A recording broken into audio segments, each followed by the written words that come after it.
Shalom, semangat pagi Bapak Ibu Saudara semua yang dikasihi oleh Tuhan. Begitu banyak orang menyangka bahwa dengan kerja keras untuk meraih kesuksesan, seseorang akan memperoleh kebahagiaan dan kepuasan di dalam hidup mereka. Ia akan puas dan bahagia ketika berhasil menjadi seorang yang kaya raya, terkenal, dikagumi banyak orang.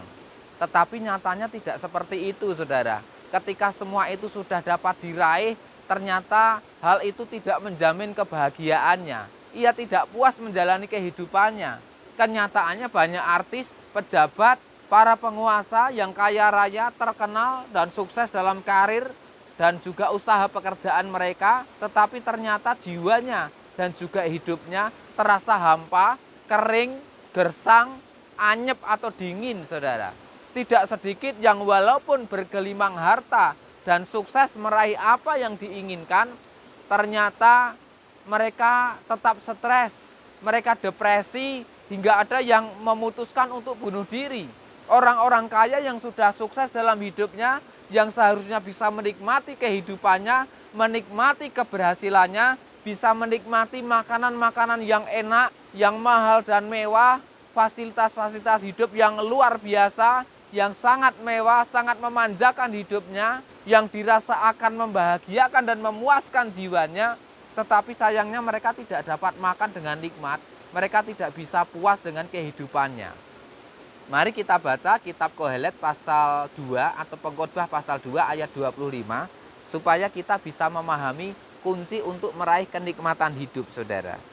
Sebab siapakah yang dapat makan dan merasakan kenikmatan di luar Dia?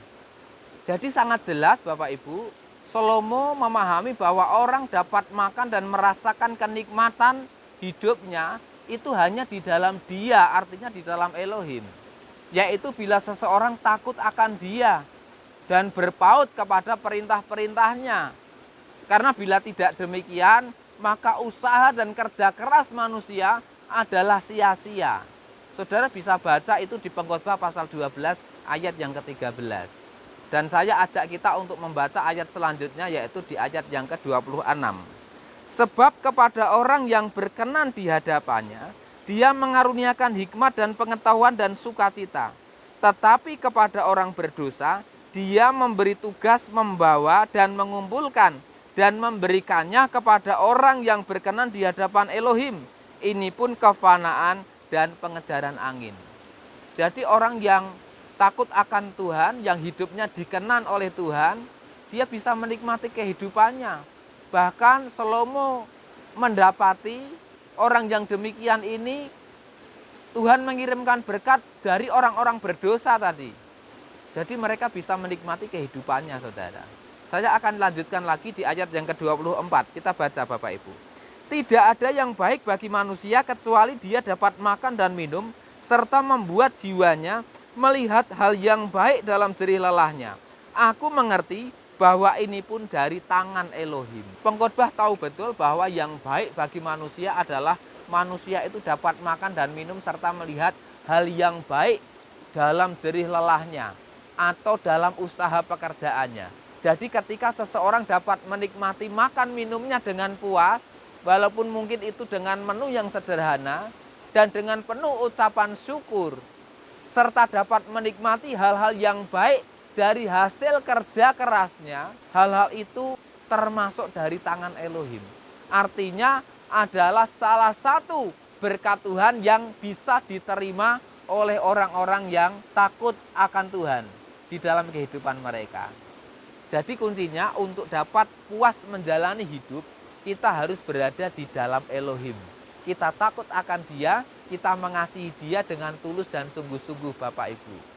Daud katakan di Mazmur pasal 127 ayat yang kedua, kesia-siaan bagi kamu yang bergegas bangun, yang berlama-lama duduk, yang memakan roti jerih lelah, karena Dia menganugerahkan tidur kepada kekasihnya. Artinya orang yang dikasihi oleh Tuhan. Artinya merekalah yang akan bisa tidur dengan nyenyak dan bisa menikmati hidup mereka, bisa beristirahat dari jerih lelahnya, saudara. Maka Bapak Ibu yang dikasihi oleh Tuhan, pesan Tuhan bagi kita pagi ini, berjalanlah dalam kehendak Tuhan. hiduplah sesuai dengan kebenaran Tuhan. Takutlah akan Dia, maka kita akan bisa makan dan minum dengan nikmat, kita dapat tidur dengan nyenyak, kita betul-betul dapat menikmati kehidupan kita. Kita dapat puas menjalani anugerah kehidupan yang Tuhan percayakan bagi kita. Walaupun kita masih harus terus berjerih lelah dalam banyak hal. Dan walaupun kita ini masih saja menghadapi kesukaran-kesukaran dalam kehidupan kita. Namun saya percaya bahwa kita tetap bisa menikmati kehidupan kita bersama dengan Tuhan. Semangat pagi saudaraku, semangat beraktivitas hari ini, kiranya saudara sukses di dalam perkenanan Tuhan.